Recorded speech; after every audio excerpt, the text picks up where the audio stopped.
Thrissur പീച്ചിയിലെ police station മർദ്ദനത്തിൽ SI ആയിരുന്ന PM രതീഷിനെ suspend ചെയ്തേക്കും. ദക്ഷിണമേഖല IG-യുടെ പക്കലുള്ള റിപ്പോർട്ടിൽ നടപടിയെടുക്കാൻ DGP നിർദ്ദേശം നൽകി. കുന്നംകുളം കസ്റ്റഡി മർദ്ദനത്തിൽ തുടർ നടപടി ഉടൻ ഉണ്ടായേക്കും. അതേസമയം സംസ്ഥാനത്ത് പോലീസുകാർക്കെതിരായ പരാതികൾ കുറഞ്ഞു വരികയാണെന്ന് police complaint authority chairperson justice VK Mohan media വണ്ണിനോട് പറഞ്ഞു.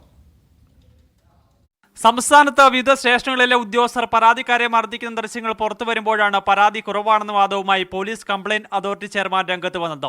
2017 808 പരാതികളാണ് ലഭിച്ചത്. കഴിഞ്ഞ വർഷം ഇത് 94 കുറഞ്ഞു.